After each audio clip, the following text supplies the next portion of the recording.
Okay, before we get started modeling, the first thing we need to do is bring in some image planes, some actual images of the model we're going to be creating so we can use them as a reference while we work. So what we're going to do is start off in the top view. We'll go under View, Image Plane, Import Image, and there is a folder set up for image planes, and we'll grab Top Dark, click Open, and voila. And there we go. There's our top image of the Lamborghini. Now let's go over here to the front view. Same thing. Import image. Go to the image planes folder, and here's the front. Booyah. And we go over to the side. Again, more of the same.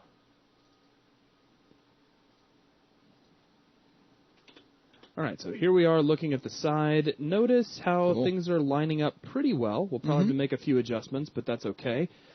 Now, one thing I do not like is having all of my planes all clumped together in the middle of the scene. Right. I have to get them kind of away. So here in the perspective view, you can marquee select over an image plane, and it will select it in most cases, unless you have something switched off in selections. So let's go down to image plane 1, and we'll go to center Y, and I'm just going to slide this to the left with my virtual slider. Notice that just pushes this down. Right. We'll grab the side view, and this one we're going to move in center X. Slide away. Pull in just a little bit tighter. I'm just kind of making a box with these guys. Now, I've seen this done both ways, to where they're all grouped together like that, or they're all pulled out. So I have too, and when they're grouped together, I always feel so restricted, like I can only see parts of my model, and it drives me crazy. Yeah. And it's understandable, because I know when I'm building something like that, it's starting to go through the planes and... Exactly. All right, so here's 3 of our 4 image planes. We also have a rear image that we need to take into account as well, but we don't really have a camera to hook that up to. So what we're going to do is create a camera. This is kind of a cool trick. So here's our camera, but it needs to be an orthographic camera. So we'll jump up to its attribute editor. Under Camera Shape 1, scroll down and down and down until you get to Orthographic Views and check Orthographic. So now it's just like all these other cameras that we have. Cool. Let's give it a name. Now, we already have one camera named Front. So what I'm going to do is take this camera that we just created, and we will name it Rear, like so. I'm going to move it out of our way. We'll just slide it way back here in Z, so it's about the opposite of the front camera. And let's rotate it in Y 180 degrees. So now it's facing back toward the center of the screen. Now, if I grab my front view panel, and we go to Panels, Orthographic, Rear, you'll notice we see the same thing that we see in the front view, which is that picture of the front of the car. So it's front, exact same image either way. So what we need to do is jump over to our rear camera. Let's go down to View, Image Plane, Import Image. Go back to Murcielago, Image Planes, and you'll see we do have a rear dark JPEG as well. And now we can see it, but there's kind of a catch. We wouldn't be able to see anything else. Like if I were to create a sphere in the middle of this scene, notice we see it in the top view, we see it in the side view, but we don't see it in the rear view because the image plane is in our way. The first thing I'm going to do is grab this image plane, and let's slide it way forward in Z. So just use the virtual slider and push this way out here to the other side of our little box. And that's cool and all, but now look at what we see. Yeah, you start seeing the front. Yeah, we see that front view. It's getting in the way. So we need a clever way to make the front view disappear when we're looking through the rear. At the same time, because we're modelers and because all we want to do is model, we don't want to deal with the interface and problems and all that kind of stuff while we're working, it'd be nice if there was a way we could quickly switch between the front view and the rear view without having to dive into this menu. And then when we switch out, we would like the front to disappear if we're looking at the rear, and want the rear to disappear if we're looking at the front. Right. So it's time to create a script. Yay! I love scripting. So what I'm going to do is I'm going to open up a text editor. I like Notepad, so that's what we'll use. I'll just type in Notepad here under the Run menu. And here we go. The script that we're going to create uses a command that you may or may not be familiar with. Let me show you how to find this command if you're not familiar with it. Watch this. If we open up our script editor down here, and let me just check my settings real quick. Good. Now, if I were to grab my panel and say orthographic, set this to a side view, notice nothing happened here in the script editor. It just sat there. If we go to script, we can tell it, of course, to echo all commands, so we get all those internal Maya commands as well. So now we'll go, not to show, we'll go to panels, orthographic, and we'll set this to a front view. And the command that it actually ran to do that was look through model panel front model panel 13. Interesting. That gets us most of the way there. We can use look through model panel, and we can use this if we want to, but I've got another command that I kind of like a little better that's a derivative. So let's take a look under help. Let's go down to the mel command reference, and I'll just show you where you can find out about this. This is kind of how I do research when I'm looking up commands I don't know. I'll watch and see what the script editor tells me, and let's just check and see if there is a model panel. There it is. It looks like I've clicked on it recently. And this command creates a panel consisting of a model editor, also known as a viewport. Right. So what we're going to do is use that to our advantage. We're going to put this command into query mode in our script. So what I'm going to do is start off with model panel -q, because remember, that's for querying. Right. Now, dash, what are we asking? We want to know what camera we're looking through. So we can say -cam and then say model panel 3, which we noted earlier is this guy down here in the corner. Right. So let's go ahead and select this. We'll jump back over to the script editor, and let's just run this little command. And it sends back front. So it tells us, hey, you're looking through the front camera. Right. Awesome. Let's use this to our advantage. What I'd like to do is run an if statement that will check and see what camera we happen to be looking for at any given moment. So let's go ahead and jump under panels. I'm going to go to orthographic, set this to rear. Notice we get look through model panel rear over in model panel 3. So what we'll do is we'll start off with if, open parentheses, and I'm going to open parentheses again. Inside this second set of parentheses, we'll have an accent mark. If you don't remember from Mel, that means you're actually running this as if it were a command. So everything in between the accents is like a subcommand. We're going to run this and say if, and then we'll check against the result of this command. All right. Then if, whatever the result of this, is equal to, remember, if you're doing an if statement, you got to have two equal signs. Right. And then we'll put in quotes, rear. Then we can close our parentheses. So what are we doing right here? We're saying if model panel, this whole thing, is equal to rear. Basically, that's asking in English, if we're looking through the rear camera. Right. Then let's do some things. So let's go ahead and put our little curly braces, and I'll just space in a couple of times for indentation. Now remember, a second ago we put the model panel command in query mode. We can also put it in edit mode to change things about it. So let's say model panel -e for edit -cam. Now, if up here, remember, our question was, if we are looking through rear, what I'd like to do is switch to the front. Okay. Because we're going to make this into a toggle. So if, again, as the question says, if we're looking through the rear, the next command is going to be edit to switch the camera to the front view. And then we got to put in the name of the model panel we're talking to. So we got to say model panel 3. Now, if you want, we can go ahead and check this right here and see if it's working.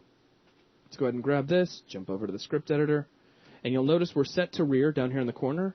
So let's put this in. I'll highlight it, press enter. Notice we switched over to the front view. Cool. So it's working out great. Let's go ahead and switch it back. We'll jump back over here to our script. Now, let's add the second part to the if statement, else, which would mean if we're looking at something other than rear. Right. Then we'll open up our curly braces again. And this time, I'm just going to, just so I don't have to type as much, I'm going to grab this line, paste it down here, but this time we'll edit it. Instead of changing it to the front camera, we're going to change it now to the rear camera. Because of the else statement, we'd only be looking at front in this case. Right, right. So let's go ahead and test this as well. We'll build this kind of a piece at a time. All right, press enter. Boom. We're looking at front. Press enter again. We're looking at rear. And front, rear, front, rear. Just by hitting the enter key over on my numeric pad, if you're curious. Right. Okay, so we're set back to rear. Let's go back over to our notepad. Now, it would also be nice if we could get the opposite image planes out of our way. Right. What do I mean by that? You'll notice that in the rear view, we can see the front, and in the front, we could technically see the rear, depending on their placement. So what we're going to do is, depending on which camera we're looking through, we're going to hide the opposite camera, which will also hide the image plane as well. So let's go ahead and press enter. Now, underneath this, we're going to add another command, set adder. ATTR, for setting an attribute. And we're going to say front, which is the name of the front camera, dot, visibility, remember that dot notation, to 1. Now, just take a look at what this says. If we're looking through rear, I want to change that over to front, set the visibility of the front camera to 1. At the same time, let's grab this line again. Let's copy it, paste it down below. We'll change this to rear and set its visibility to 0. So what is this doing? In one swoop, we are looking through the front camera. Right. We're showing the front camera. And we're taking away the rear one. Hiding the rear camera, exactly right. So now let's go ahead and grab both these lines together. We'll copy them both, press Enter, paste. Now we can just swap this out. We'll take the front camera, we'll hide it in the second case, and show the rear. Really, with that, the whole script is done. So let's test it out. Control-C, Control-V. Let's highlight the whole thing. And Enter. Boom. In front, we see the front camera. In rear, we see the rear camera. Cool. Now, they're not lined up yet, but don't worry about that. We're getting to that. Yeah. Now, what I'd like to do is put this up in the shelf so that I can access it easily later on. Right. While I'm doing that, let me kind of clean up some parts of my shelf that I won't be using too much. Now, I do this a lot. You guys don't necessarily have to. Let's go ahead. Let's jump over to the custom shelf. Might be easier. What I'll do is I'll grab this whole script that I just created, middle mouse drag that right up here into the shelf. Notice it gets a little Mel icon. Right. Its tooltip is this whole craziness. Really what it's trying to show you is the script itself. The cool thing, though, is that I can click on this.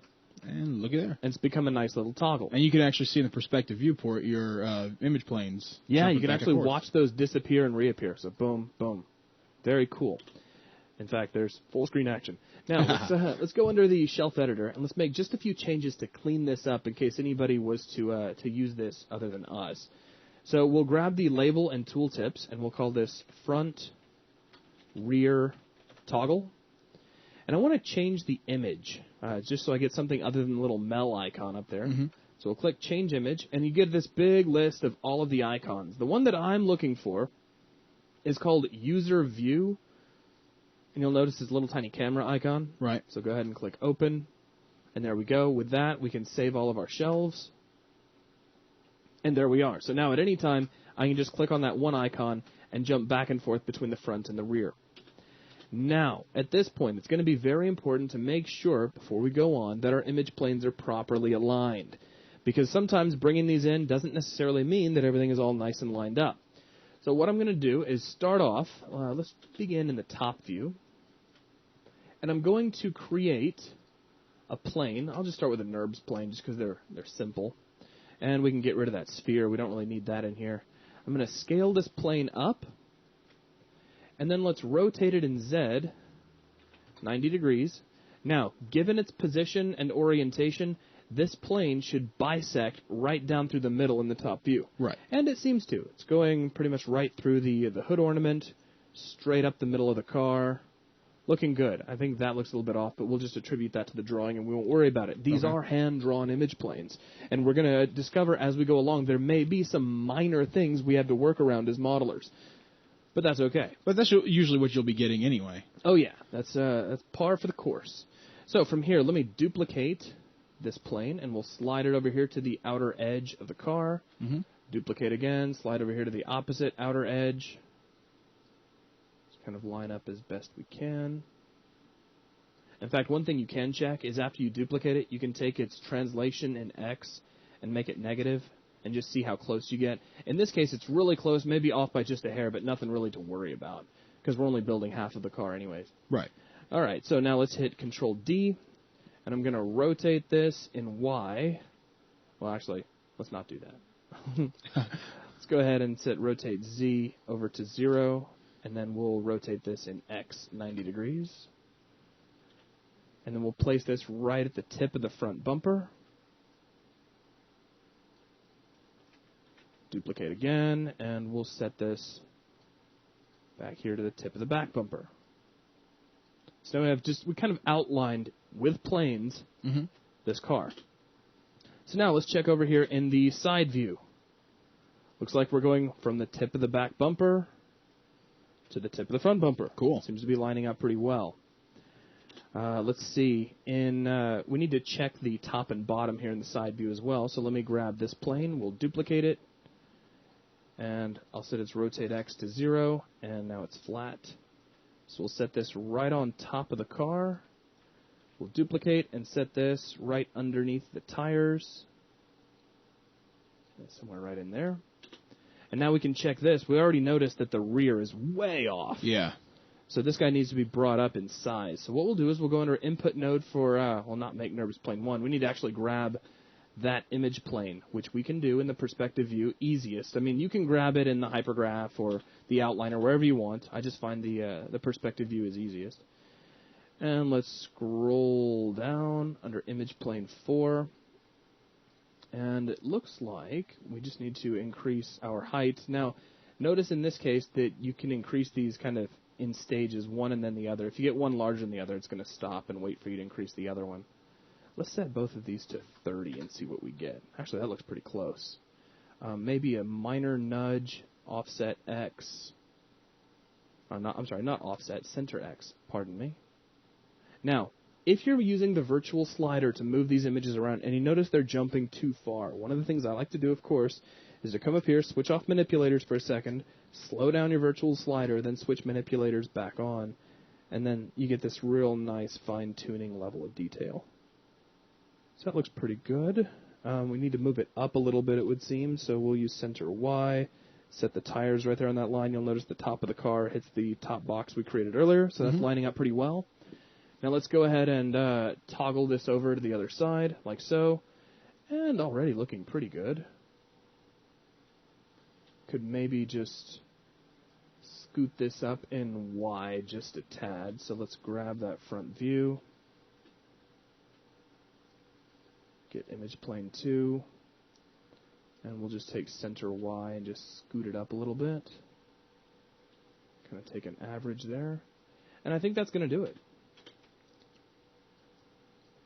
So with that, we have all of our image planes lined up. When you're done doing this, of course, you can just come in here and delete out all of these planes. Be sure not to delete your image planes, which you probably won't be. I don't think you even can do it that way. Yeah, it saves them. But kill out all those planes that you've been using. And typically, depending on my mood, which changes from time to time, I will hide the grid out. And really with that, you're rocking and good to go.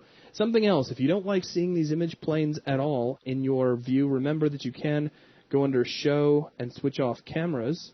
Or another option that you can do, if I bring those back, is you can grab any image plane you want, and then under image plane settings, you can have it display either looking through the camera or in all views. If you switch this over to looking through the camera, you'll only see this, in this case, in the front view.